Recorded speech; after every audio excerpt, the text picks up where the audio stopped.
তারাপীঠে মাকে মদ দিয়ে স্নান করানো হয়, মদ প্রসাদ দেওয়া হয় না। এটা টোটালটাই সম্পূর্ণটাই অসামাজিকতা। কে দেখেছে মা মদ খায়? কার মা মদ খায়? তোমার মা মদ খায়? আমার মা মদ খেত। কোন সন্তান বলতে পারে তার মাকে সে মদ খায়, নিজেও মদ খাবে, মাকেও মদ খাওয়াবে একসাথে বসে? ভারতের সনাতন আদর্শের আমাদের মায়েদের এই জায়গাটা বোঝা দরকার, এবং আমাদের সনাতন আদর্শের ঘরের ছেলেদের মেয়েদের বোঝা দরকার। তারা সাধনা কখন এসছে? তারা মূর্তি কখন এসছে? সমুদ্র মন্থনের সময়, আজ থেকে রাজা বলি সময়, সত্যর যুগ। রাজা বলি যখন রাজত্ব করছে, স্বর্গমর্ত পাতালের যখন অধিপতি, যখন শুক্রাচার্যের দুর্বাসা মুনির অভিষেকে যখন দেবতাদের শক্তি ক্ষীণ হলো, এবং শুক্রাচার্যের নির্দেশে যখন অসুররা সমস্ত দেবতাদের স্বর্গলোক জয় করলেন, তখন সমস্ত দেবতারা বিষ্ণুর শরণাপন্ন হলেন, এবং বিষ্ণু বললেন যে একমাত্র তোমরা শক্তি ফিরে পেতে পারবে ক্ষীরসাগরকে, ক্ষীরসাগরে যে মন্দার পর্বত আছে তাকে যদি মন্থন করতে পারো। এই মন্থন তোমাদের দ্বারা সম্ভব নয় একার দ্বারা, তাহলে অসুরদের সঙ্গে নিতে হবে। এবং রাজা ইন্দ্র রাজা বলির কাছে গিয়ে এই প্রস্তাব দিল, এবং এই প্রস্তাবে অসুররা এবং দেবতা মিলে সেই মন্দার পর্বতকে মন্থন করে, যেখানে বাসুকীনাথ রশ্মি হিসেবে ব্যবহৃত হলেন, এবং এখানে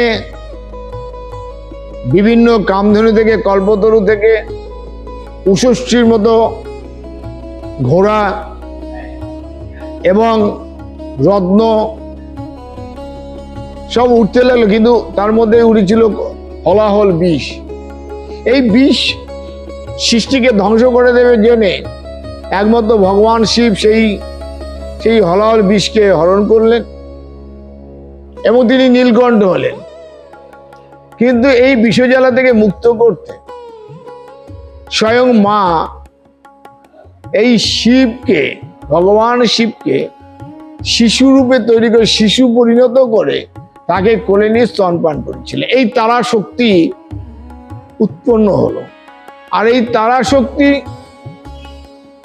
জগৎ কল্যাণের জন্য, জগৎ মঙ্গলকামী মায়ের মা হিসেবে প্রতিষ্ঠা পেলেন।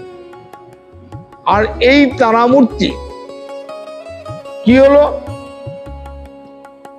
না, বশিষ্ঠ মুনি যার অহংকার ছিল, যার সাধনা তপস্যার শক্তি এতই মানে অভিমান ছিল তার মধ্যে, যে তার মতো শক্তিশালী কেউ নেই। তাই এই বশিষ্ঠ মুনিকে এই তারামূর্তি প্রতিষ্ঠার নির্দেশ পান, এবং বশিষ্ঠ মুনি মনে করলেন যে তারামূর্তি প্রতিষ্ঠা আমার কাছে কোনো দুঃসাধ্য কোনো কর্ম নয়।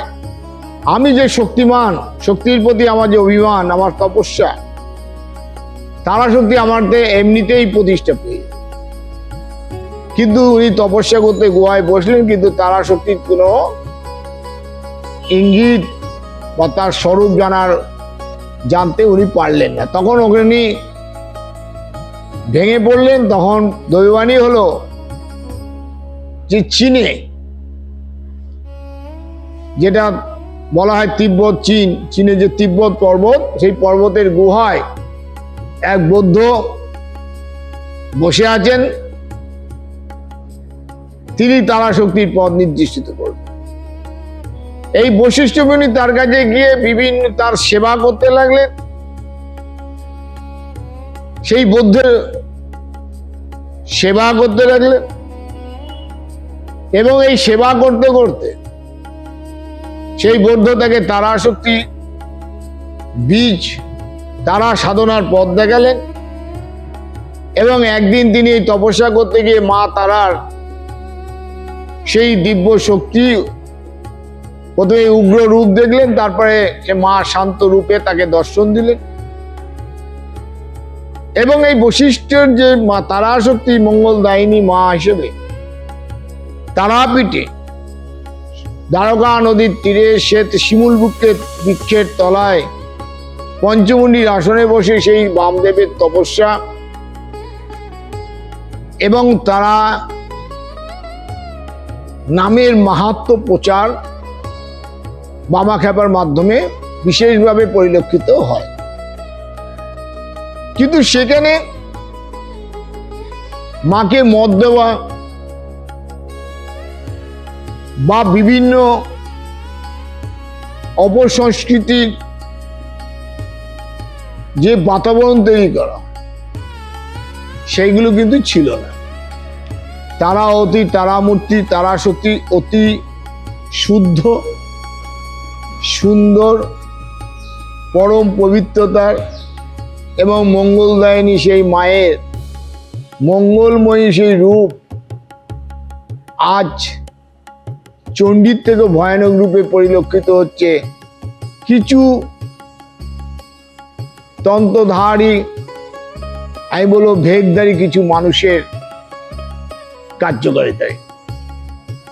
তাই আমি বলবো মা পরম বৈষ্ণবী, মা পরম মঙ্গলদায়িনী, মা পরম করুণাময়ী কৃপাময়ী, তাকে পেতে গেলে, তাকে তার সাধনা করতে গেলে, তার কৃপা পেতে গেলে নিজেকে শুদ্ধ শুচি পরম পবিত্রতার প্রতীক হিসেবে নিজেকে আগে তৈরি করতে হবে।